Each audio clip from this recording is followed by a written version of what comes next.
point is this. Never mind that we're atheists. We are atheists here, okay? But out there, you folks out there, some of you atheists, some of you not, all right?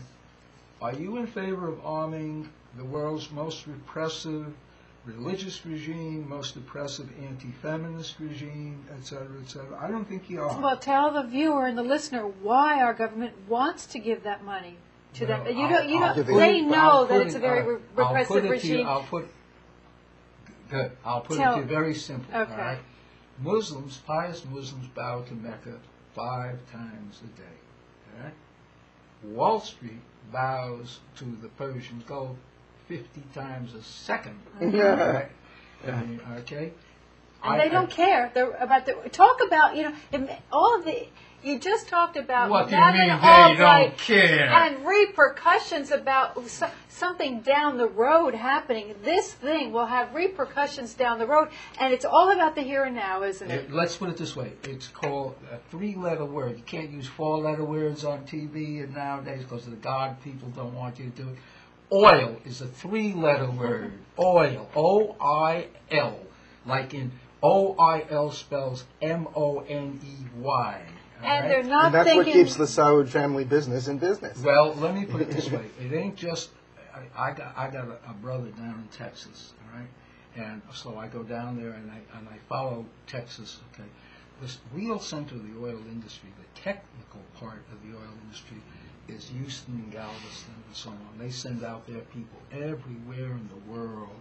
I give the devil his due. I mean, when it comes to high tech, they are high tech. I mean, they're not kidding around. I mean, they know how to do it, right?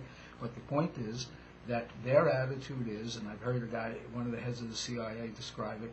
There are 2 chokeholds in the world. If you don't control them, you don't control the world. One is the mouth of the Persian Gulf, and the other is the Panama Canal. Okay, well, obviously the Americans have a good hand in the Panama Canal, which we used to run directly, all right? But the Persian Gulf is the center of the oil industry, and the oil industry fuel is the center of the capitalist world. And of every other world. I mean, in other words, it's what makes the wheels go round in cars, okay?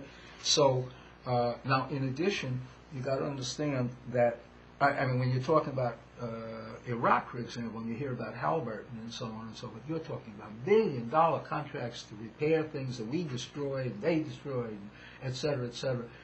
What has literally happened in America is that in addition to the obvious oil economy, you have what you might call a permanent war economy. In other words, $20 billion worth of weapons is X amount of money going into the companies that produce the weapons, X amount of workers on the assembly line, et cetera, et cetera. I mean, you don't have to be a godless, atheistic commie rat to understand that. You can pick up the Wall Street Journal, and the godless, atheistic, capitalist rats will tell you the same thing. It's on the T-shirt now. All right.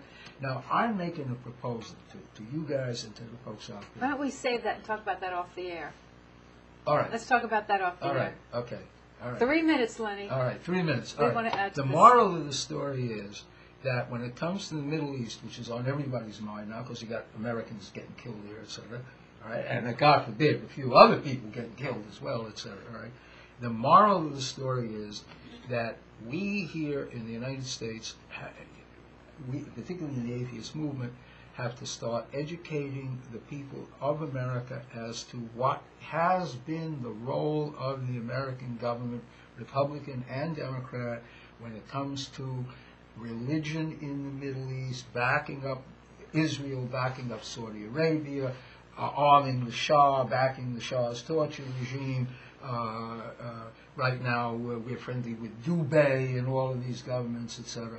We have to go so that the average American can actually understand all the world's a play, said Shakespeare. We have to describe all the players on the stage, what the Americans are doing in their role with regard, how they're using religion. In other words, we got this ultimate absurdity, a crusader, a guy who's declared he's in a crusade against Islam, against Islamic fundamentalism, God forbid, Islam, is arming Islam, the most reactionary regime, which at the same time they're complaining that at the minutes. same time the government of the United States is complaining to the Saudis, why are you arming the Sunni fanatics against the Shia fanatics? But oh no, don't stop there. I mean, I mean, you shouldn't do it. But while you're doing it, here's $20 million worth of weapons to do it. But does this have to be approved by Congress? Yes. Okay, interesting. Let's talk about Congress. I don't know if you've heard about this, folks. There's a political action committee of godless Americans, yes, atheists, humanists, etc. The Godless Americans Political Action Committee. If you go to that website, you can see that through donations to that PAC, that money to that PAC helps to support candidates who support us on the issue, and it helps to elect atheists to office. The PAC just got 2 requests from atheists who are running for political office, and the PAC is going to send them money because the PAC wants to get atheists into office. And the PAC uses money to get access to talk to politicians about our interests on things like this. So if you're interested in Congress and atheism, check out the GAMPAC, www.gampac.org. All right, we're down to 1 minute? 30 seconds. Anything before we say goodbye to the folks? Just watch out for them politicians, whether they pray or they don't pray. Some of them are honest, very few. Yeah, and it's right now it's hard to tell. Even the Democrats are getting so close to the Republicans, especially with the election season coming up, trying to woo the religious voters. They're going to start saying things that would surprise the atheists, who normally like to vote for the Democrats. So we have to think twice about voting for Democrats next year. Thanks for watching the Atheist Viewpoint. Thank you, guys. We'll see you next week.